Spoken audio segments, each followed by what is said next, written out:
Try that again. I'm Carlton Sesson. I'm the Upward Director here at Immanuel. How many of you are first-time families with us for Upward this year? Wow, that's really cool. How many of you 1 to 3 years? And anybody been with us longer than 3? Chris, yeah, he's been here since the start, right? 15, 16, something like that years? We are really excited to do the parent meetings on the first night of practice. Some of this will be repeat for you to just kind of reacclimate you. Some of it may be a little new. We're going to move very quickly. Last year we did kind of an acclimate you to the merged leagues, but this year it's really just, here's what we're going to be doing. So we're going to get off and running with an opening prayer. So let's go ahead and pray. I ask the Lord to bless this time. Lord, thank you so much for the season ahead of us. Lord, thanks for the 40 kids that are downstairs practicing and their coaches. Thanks for the families that are represented here. Pray, God, that you'll be with us, help us through this time, help to be clear and effective, and help us to get really excited about the season ahead. In your name, amen. Upward does a 360 progression in the development of their players. It's based on the verse Luke 2:52. Jesus grew in wisdom and stature and in favor with God and man. He grew physically, he grew socially, he grew spiritually, and he grew intellectually. And so what we want to do is make sure that we challenge the players in all 4 of those areas as we coach them. So we don't want to just teach them how to do something, but we want to teach them why we do it. We want to help them be a better teammate. We want to challenge them in their practices, so hopefully they go home really worn out, sleep really well. And then we want to make the most of our team huddle time to challenge them spiritually and help them grow closer to Jesus and be better individuals. Our focus, because we're a developmental and fundamental league, is going to be on the core developmental skills, and then we'll build from there. So what we tell our coaches is focus on the dribbling, the passing, the ball control, but also focus on understanding the game. Make sure the kids get the why behind the what. And then once your children get those core fundamental skills, then begin developing the team to the next level as their skills and their aptitude see fit. So different teams will move at different paces, different age groups will move at different paces, but we are a core fundamental league. We want kids to walk out of here knowing how to play the game the right way and being able to take that skill anywhere they go. We have a divisional format that we use as our building blocks also to accomplish this. We start with first and second grade. We don't keep score in that division. We allow a coach on the court. That's so that the coach can teach during the game. Kids really begin to understand how the game flow works when a coach is behind them, steering them, and guiding them. We don't keep score because kids will make a different decision when they're looking at the scoreboard than they will if there is no score. They'll listen to their coach, do what they're told, and it won't affect the score, so they can then work as a teammate and really help everyone get into the game. At the 3rd and 4th grade division, though, we begin keeping score, and to some, that's a rude awakening. Some haven't experienced winning and or losing, and so that's the next step. And then when we hit the 5th and 6th grade division, we move to a tournament. We have a single elimination tournament at the end of the season, but the games during the regular season do not count towards the tournament. Everybody makes the tournament, and on the final week of the season, we will draw randomly for seeding. So we tell our coaches, coach to the developmental level. Don't try to position yourself in the tournament because it's all going to be by a random draw. So with 5th and 6th grade, we have a tournament, and then for the next grades up, onward, which is junior high, and forward, which is senior high, we move on to the IHSA level.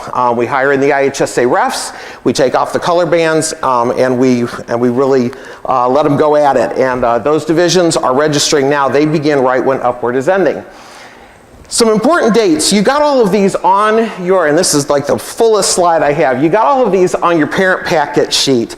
But I kept it all in here because I wanted to point out a couple of important things to you as parents going into the holiday season. The holidays this year were not friendly to us.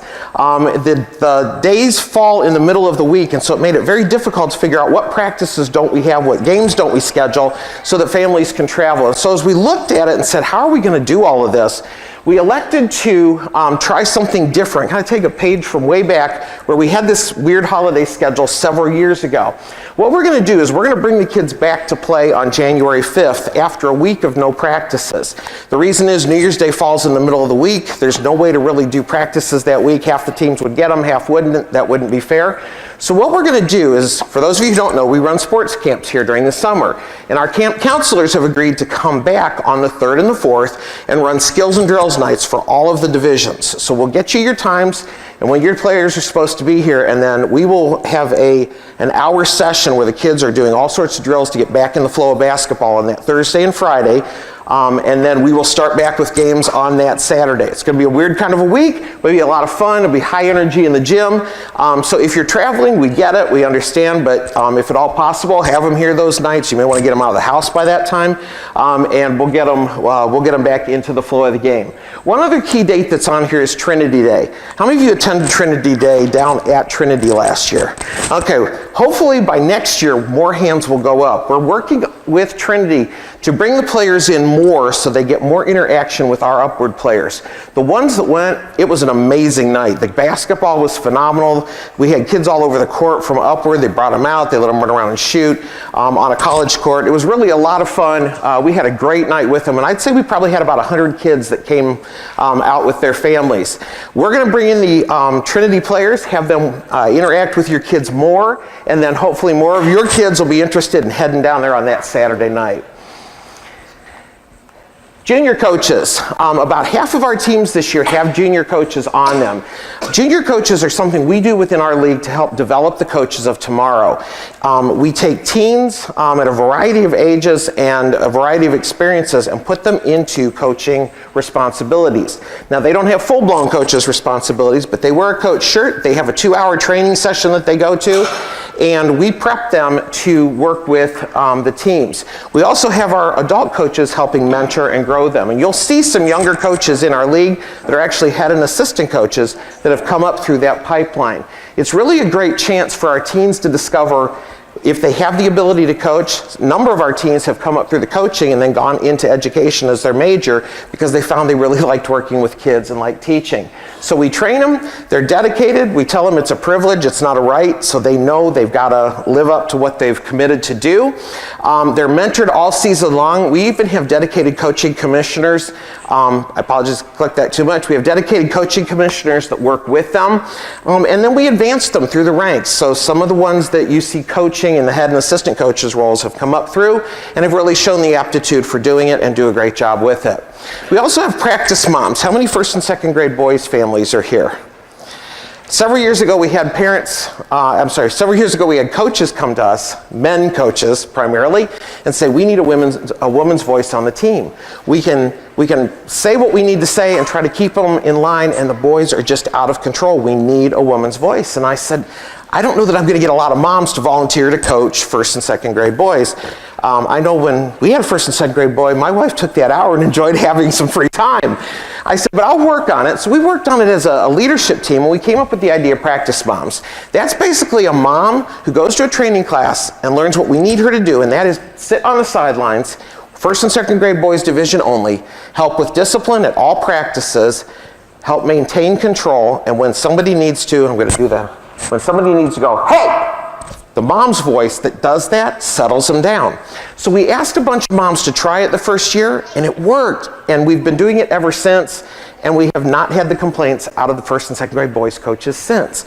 So if you are you're not a practice mom for this group, but if you're doing that, we appreciate it. It's made a big difference. So that's who the practice moms are. If you see them sitting there on the bleacher or on the chair not coaching, they are coaching. They're just coaching in a different format. The team huddle. 45 minutes into your team's practice, they practice 45 on the court, and then the last 15 they go to what we call the team huddle. There's 4 designated areas in the halls where the teams go, and that is to do a short Bible study and team meeting. It's called a number of different things. You'll hear coaches call it devotionals, they'll call it team meeting, team huddle. It all means the same thing. It's that 15-minute segment. The things that we're going to teach them about this year, there's 3 characters that Jesus exemplified: honor, endurance, and faith. They're going to learn about those for 3 weeks each, learn a Bible verse that goes along with it. They'll earn green stars for their sleeve if they learn the verse, so encourage them to memorize their verses and fill their sleeves with those green stars. We do ask, though, that during the team huddle time, because they leave the gym and go out to the halls, there's other kids, other things going on in the building. We do ask you to kind of keep the other children, the siblings, away. Don't let them be running back and forth past, so that we keep it a little bit more quiet. And then we also ask you, please don't go up and interrupt the team huddle to give them a water bottle or give them things that they need. That's still coaching time, and it's considered the same kind of time as if they were on the court. Our game schedule. We do a standardized game schedule. You'll be getting that game schedule at your cookie meeting tonight, so they'll be handing those out. What we do is we start with the youngest in the morning and work our way towards the oldest in the afternoon. We got asked a lot last year, why do we do the same schedule every week? Well, there's a number of reasons. Number one, it's so that families can plan. We get calls all the time saying, do you know when 3rd and 4th grade boys are going to be playing this year? Because my 1st and 2nd grade girl wants to sign up for gymnastics and I don't know if it's going to work. So what we do is we develop a schedule, we keep everybody in similar time slots all day long, and it allows busy families to plan consistent times to be here so that their other children can get involved in other things that they need to do. Additionally, it helps us plan our refs. We have some refs that only work with certain age groups, and so if we bounce them around at all different times, it's going to be much harder to get them in to volunteer. So that's why we have the standardized schedule, so if you get the 8, 9, 10 o'clock games every week, that's why. On game days, please arrive 15 minutes before your game. This gets the kids in, gets them acclimated, allows the coach to get them organized, get a chance to talk to them, set up the pregame, anything that they want to do. Players will report to their locker room, which is down that main hall. There'll be a room for each team. They'll be with their coaches. You guys can then head on into the gym. The players then come through a tunnel into the gym. We announce every player by name. We play the Bulls music, and they get to come in. You can line those ropes. One of the things that we saw last year was we didn't tell parents this. When it's time for player announcements, line up and grab the rope. More parents, more high fives, the better. So feel free to stand there at the entrance, bring the siblings, everybody line up and give them high fives as they get announced to come in. Games are split into 6 periods. We do this so that we can substitute at the end of period and we don't have to stop the game to substitute in and out. So we do 3 periods in the first half, 3 periods in the second. It's a little bit different, but we do it for that very reason. Substitutions are always done at the end of the period except for a foul out or an injury.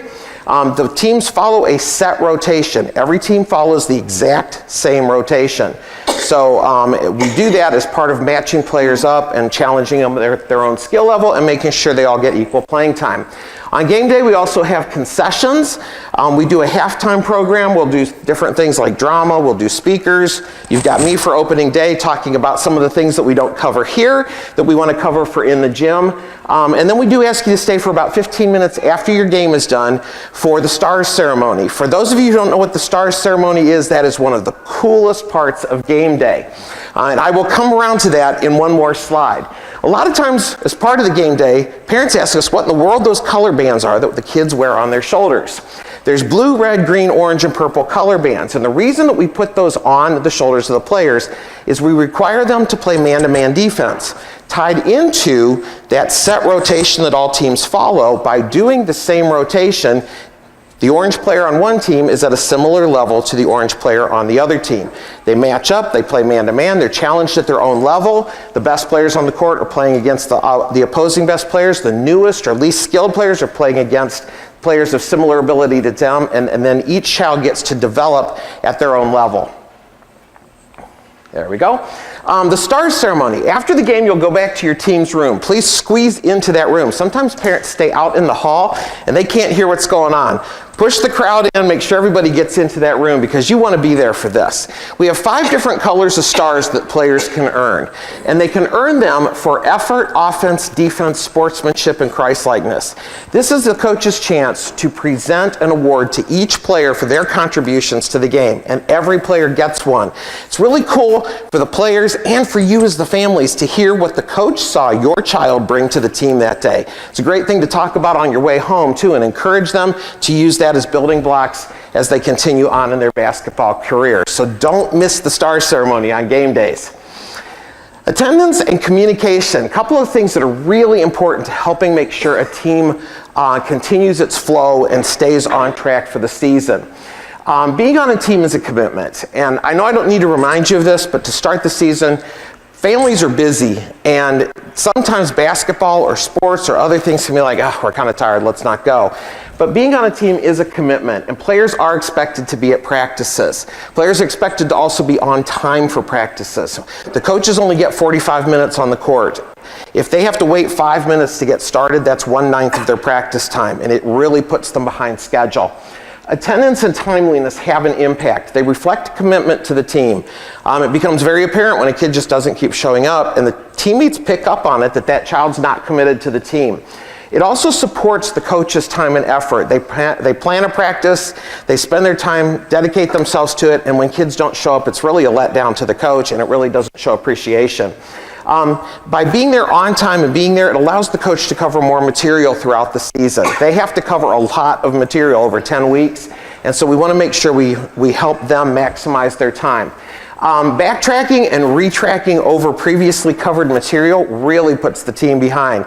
If you have a player that doesn't show up one week, you have to spend 5 or 10 minutes taking the whole team through what that player missed the previous week, which means you've lost that amount of time for your current practice. And if you do the math, coaches have 10 45-minute practices over the course of a season. That's 450 minutes or 7.5 hours. That's less time than a school team gets in 1 week. So we get less time for our entire season than a school team gets in 1 week of practices, and our coaches maximize that time. But we need you to help us make sure that they can. Player absences also negatively affect game day, maybe even more so than practices. It kills the enjoyment of everybody because things begin to fall apart. Plays fall apart because they'll call a play, the player that didn't show up for practice doesn't know where to go, the play doesn't work, kids get frustrated, and it's no fun for the player that doesn't know where to go. They're embarrassed on the court. Just doesn't feel good. It's frustrating for the team and for the coach, and it's embarrassing for the parents too in the stands because it's like, wow, our team's not really learning anything and we're not executing. So it really kind of comes down on everybody, and the kid that's the focal point of that is the one that was absent. Mismatches and team imbalances also occur. We follow a set rotation, but if you have a team of 10 and only 9 show up, as they work their way through the rotation, by the end of the game, you've got one team pounding on the other in alternating periods because they've gotten themselves out of sync on the rotation. And so if you've been to an Upward game where they've come out in the second half and all of a sudden one team just wails on the other, and then they switch, and then it swings completely the other way, and then they switch again and and you're going, what in the world's going on? That's likely what happened. Somebody's gone, the rotations are now completely out of sync, and so skills are mismatched all across the court. Excuse me, some of our absences are necessary. We get it. Kids are in school schedule things, they're in band, they have a concert. We get that. And if they're ill, please, if they have 102 fever, please don't bring them here because the next day everybody on the team has 102 fever.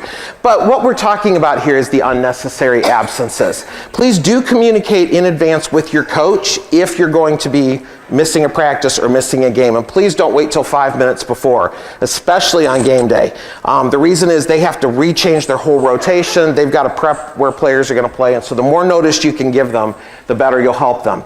Inclement weather cancellations. This is a little different, but we did the sign up for the texting. We will send important reminders out to you by way of text, but we will also use that to cancel practices or games should that become necessary with the weather. If you did not sign up for that on evaluation days, see a leader tonight before you go, and they'll get your information. They'll make sure you get on that list. And I should have clicked that before we moved on. We do recruit prayer partners to pray for your kids, your team, your coaches all throughout the season. And so they do commit to doing that. So if you have something that you want to share with them, please relay it to your prayer partners. We'll give you a little more information downstairs on how to do that. But those prayer partners are very eager to pray for you. They pray for your kids, but they're also willing to pray for your family. Supporting our referees. All of our referees are volunteers. They come in and they work with us. They are part of the same team working towards the same goal. We tell all of our coaches, every coach on your team as well as every coach on every other team, the leaders and the referees, all working towards the same goal, and that's the development of all of these kids. And so we want to ask you to help support our referees and encourage them. Number of reasons why we want to do that. First is they're volunteers. They give up their Saturdays to come in and call the game. They trade their free time on the weekends to come in and do what I think is the hardest job we have. It is difficult to call a game. I've reffed it. I would much rather coach. They're trained, but they're still volunteers. They go through our training class, but they're human. They're going to make mistakes. They have no vested interest in who wins, contrary to what it might seem like sometimes. They do the best job that they can. I've yet to meet a ref that has walked in and said, I can't wait to see how bad I can screw up today. They come in, they work very, very hard to call the best game that they can, but they are going to make mistakes. And as much as a coach, I don't want to say this because coaches will never agree with me, it does even out both ways. So they deserve our support and our recognition. They will quit if we're hard on them. So remember that if we don't have them, it's anarchy on the court. So please encourage them. We've had good referees walk away and say, parents are just too tough, I'm not doing this anymore. And that is really hard to lose good referees simply because people weren't treating them with respect. And so if we want to keep them, please don't ride them during the game. If there is a real issue with the ref, Chris, do me a favor, wave your hand. This is the guy you can go talk to discreetly after the game or at halftime and let him know what you're seeing, and then he will work to train the refs. We do have some rules that make upward basketball different, and I'm going to hand it off to Chris Coderman, our reffing commissioner, to walk you through some of that. As you said, I'm Chris Coderman. As far as the quitting referees, I caution you that's only in soccer that they quit. That's a true story. The only referee we've had quit during the season was a soccer ref. So I tell you that because I need more refs, and that's coming up later. We have a number of ways that we're different than basketball you're going to see elsewhere. We have a continually running clock. It keeps going. It's set at 7 minutes at the beginning of each period. That gives the coaches about a minute to get the correct players out on the court and about 6 minutes to play. If they're out there with 6.5 minutes left, we start the game. If there's only 4.5 minutes because things are going slow, we don't restart the clock. We have 10 hours of games most every week. And if we start delaying the start of earlier games, that 5 o'clock game is not going to happen at 5 o'clock. We are very good, other than week one, especially when Carlton's talking, of getting our 5 o'clock game starting at 5 o'clock. We do not stop the clock for injury unless it's something major. If we have to pick up the kid or a concussion protocol, we will stop it. We have one clock running both courts, so at that point the game will stop on both courts. Like Carlton said, we only play man-to-man defense, and the color bands help orchestrate that. So players should be only guarding the player with their same color band, except the following 3 cases. On picks or screens, if I'm the defensive player and my player sets a pick, I am now open to guard the person with the ball. So it's a temporary switch until that player that was guarding the ball carrier can get back, and then we switch back. On a fast break, anyone can guard anyone anywhere on the court. So if you see someone guarding someone in a weird position or the wrong color, it's generally because it's a fast break.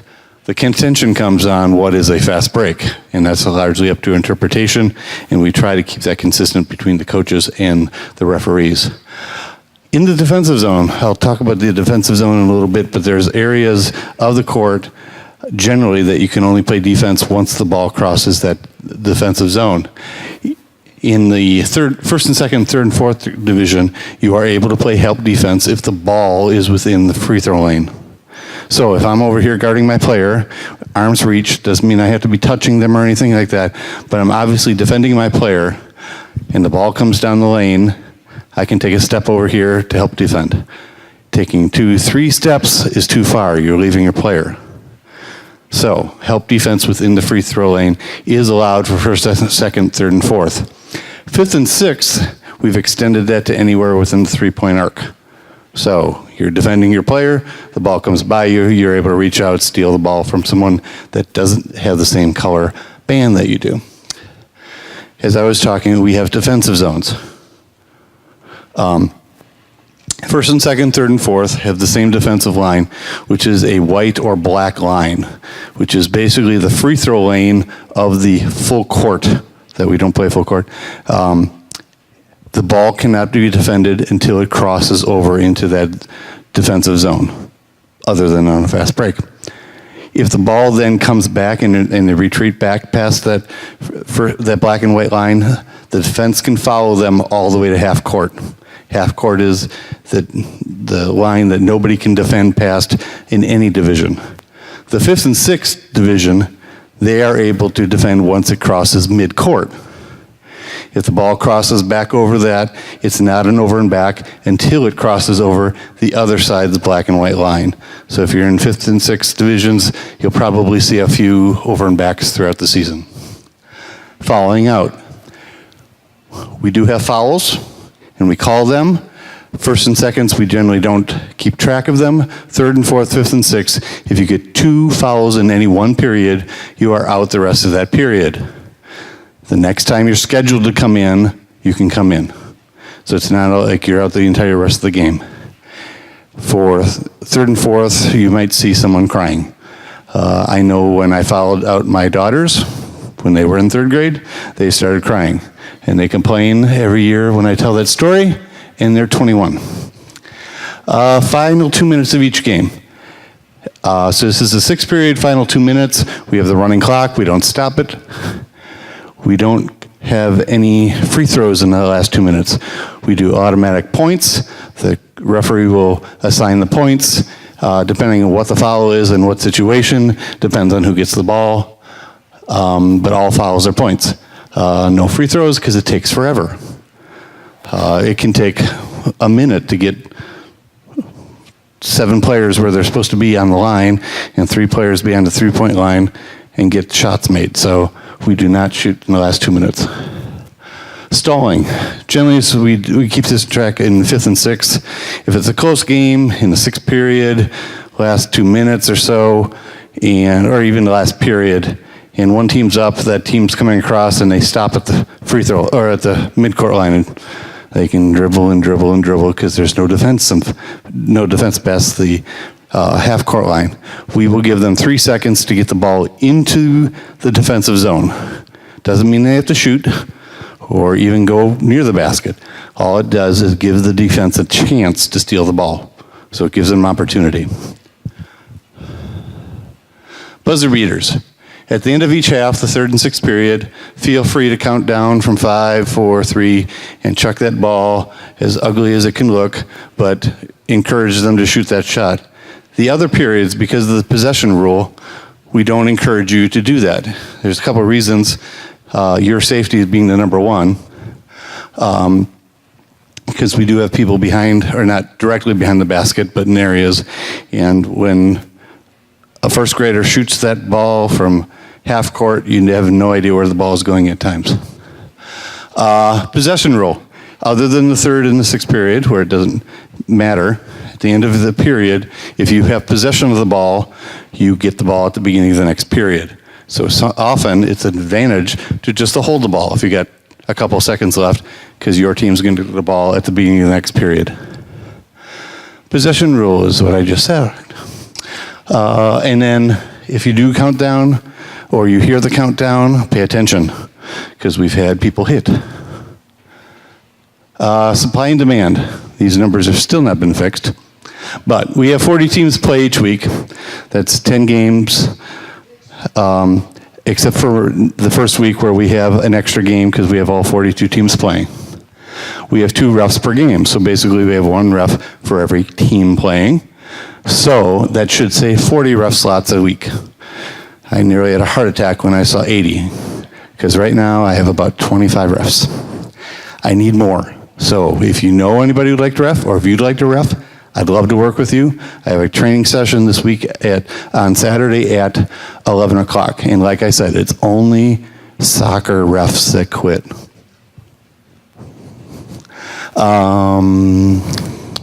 So if you'd like to volunteer, I'd love to work with you. I'm very flexible on your schedule, and I can work as many or a few games as you're willing to do.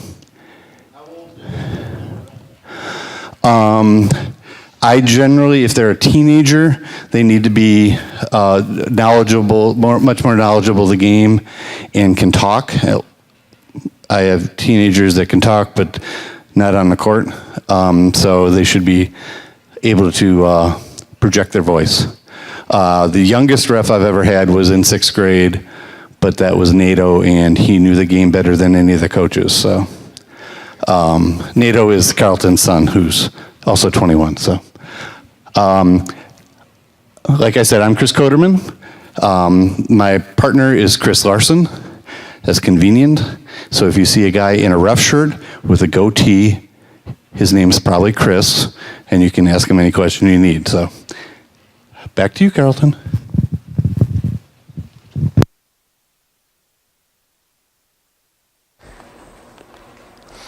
Operation Christmas Child. Last year we did a first. It was a contest for bringing in items for Operation Christmas Child. If you're not familiar with that, we package up boxes and send them to children all over the world. It's a great way to minister to kids, poor kids all over the world. It's a really great organization. It's a big ministry focus of Immanuel Church. Well, we did a competition last year among the teams, and the top two guys teams and girls teams each won a pizza party, but we did not like our scoring process last year. So what we're going to do is we're going to re-roll that competition again this year because it was a lot of fun. The kids enjoyed it. And it really made an impact, but we're going to change up the rules a little bit. So on the second game day of the season, you're going to get to hear how that's going to work, and we're going to roll that out looking towards the remaining weeks of the season. Child safety, just a couple of things we need your help with. We don't want any players on the court at any time that are not involved in an active practice. That includes the ones that want to stand on the sideline dribbling, talking to their friends, shooting at the wall. The reason we don't want that is they become a distraction and a safety hazard for the kids that are in a practice on the court, and they're using the equipment that those kids need to be using. So if they're not sitting in a chair watching the practice or playing on their phone, they should not be in the gym and on the floor. Period, the end, and you have my permission to clear them out. We also ask, because they get the idea real quick, well, I can't be in the gym using the equipment, I'll just take the balls to the hall, pass, shoot, throw. What happens is those bouncing balls in the halls break things, and they also make a tremendous amount of noise that echoes throughout the building. There are a lot of other meetings and things going on in the church during the week besides basketball, so we need to keep the balls in the gymnasium and out of the halls, please. Scorekeeping. Every parent set will be asked to score a game sometime during the season, once for every child you have in the program. So if you have 3 kids in the program, you're going to get asked 3 times. We will get you scheduled for that. We do ask that you please do that. It helps us cover that task, and nobody is more concerned about the accuracy of the scoreboard than the parents. So you guys get to ensure that we get the right score on the game each week. So if you do find that you get scheduled for a week that you're not going to be here and you need to make a change, that's perfectly fine. Trade with somebody else on your team. Just let the person in charge know. It's Carrie. She's the gal that sits at the center all week, every week, helping make sure everything functions out there. Just let her know, make the trade, and she'll get it changed on the schedule. Lost and found. Last year we could have opened a thrift store with all of the water bottles that we had, or a recycling plant. We get more water bottles around here than we really know what to do with, and none of them have names on them. So please label your water bottles with your child's name, along with labeling anything else they bring in with them, so that we can get it back to you if they leave it behind. And if you want to keep in the loop during this season, there's a couple of ways to do that. Number one, read your email. We do send out messages periodically throughout the season by way of email, just as reminders or important things. And then each week we issue a newsletter. That newsletter will begin the week of the first game, December 1. What we'll probably do is post that on our website and send you a link to it so that you can go read it. That way we don't have to battle whether or not your email will accept attachments. So those are the ways to keep informed throughout the season. Thank you so much for coming tonight and for signing your kids up. Have a great season. Go enjoy your cookie party with your coaches.